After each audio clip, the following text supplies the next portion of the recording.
Shells are still alive because the tide comes in and almost covers those rocks.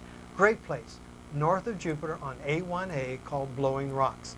There's also a little picnic area to the south. It is a park that belongs to the county, so that gives you an idea. It's easy access and a good place to go for a Saturday. It's just right north of the Jupiter Lighthouse. You got to come up US 1, and then after you pass the lighthouse, the first right-hand turn on a major highway there is A1A. And you take that north about 3 miles or so, and it's a real nice place to go. Now, I was mentioning to your sister, a lot of the animals in Florida, we can't find the complete animals too well because they've been all torn apart. But I would like to take a look at some of these animals again.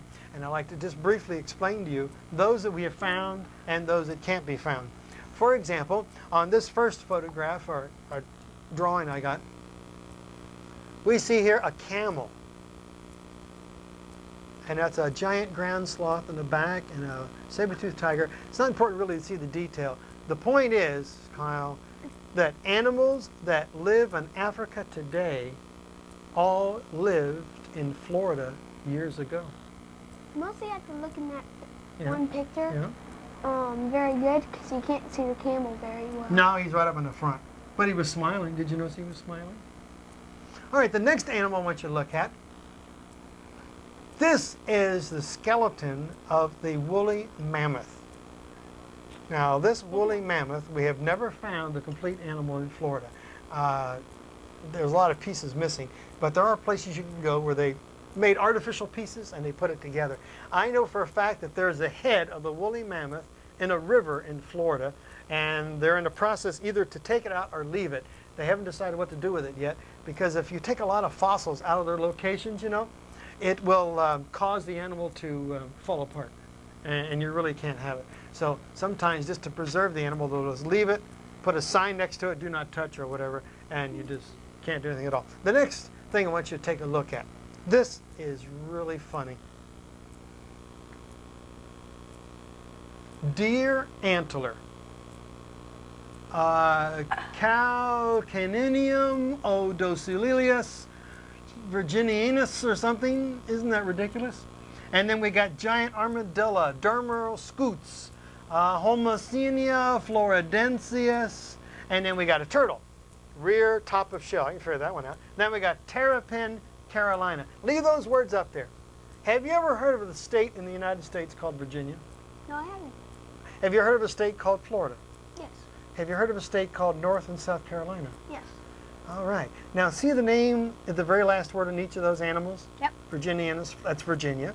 We got Florida, and we got Carolina. Now those animals were found in Florida. How did an animal from Florida be found when he's from Virginia? He must have been a tourist, right? So the animals from Virginia, Florida, and Carolina came down here. They died. Say, they died, and we found their parts. All right, now let's take a look at these pieces. This is the antler of the deer. This is a Calcinium whatever it was, virginianus. In other words, that deer is now, that's a fossil piece of stone that used to be his antler. Put it down and let the kids at home take a look at it. Okay, so it wouldn't look like much, does it? But you see, the point is with a deer antler, you really can't tell what it is. You have to have a specialist to be able to see it. In other words, someone has to identify those things kind of for you. Okay, then we had, well, let me show you something else I did here. Did I do it on this? Yeah, you can see it pretty good. See that little white dot? Okay, that white dot has got DR number 1. DR, if you spell deer, it's D-E-E-R, all right? Mm-hmm. So I take the first letter and the last letter of the animal, and this is my first piece. There's a youngster that I teach. He gave me all of these, and I'm not allowed to sell them or anything. It's against the law. If you pick these things up in a certain place in Florida, there's about 6 different places, and you sell them, you're breaking a federal law. In order to pick these up, you have to have a license, like a fishing license, a hunting license. So it's only $5. You say, oh, well, why even bother? If you get caught, then you're $5,000 or 5 years in jail, and then whatever mil. And plus you have to give up the specimen. But take a look at that. I'll hold it for you. I want you to look at the very end of that, if you can pick it up. There, see that little white dot? It's not important to be able to read it, but that's how you identify it. In other words, if I happen to forget that that is a deer antler, I will know, of course, it is because I have marked it such. And I'll be able to match it with the words. Okay, another one we had was the armadillo or whatever, but let me show you this one. Yeah, let me show you this piece.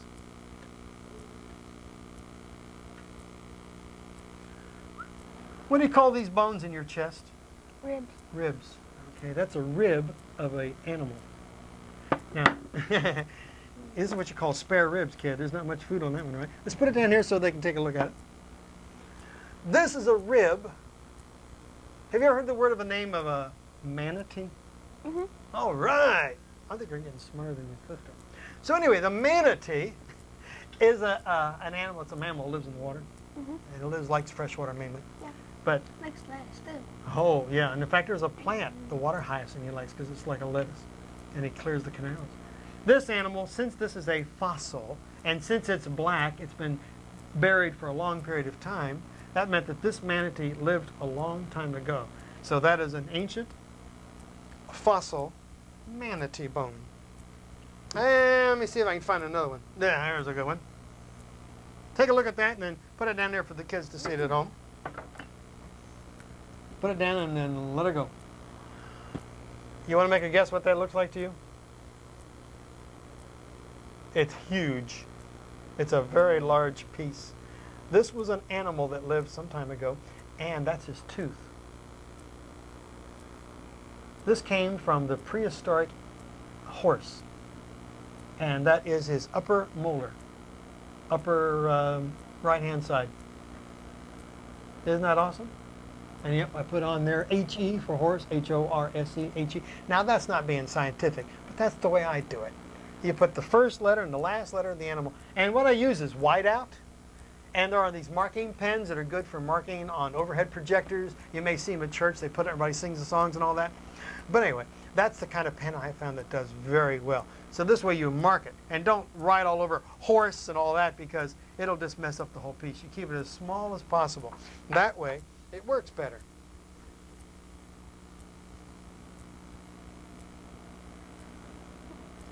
That is really difficult to find. You have in your house, in your hand there, Kyle, because I don't want you to break it. But see how like it's going to fall apart any second? It's not too strong looking. Do you remember we saw that drawing of the woolly mammoth, all those bones?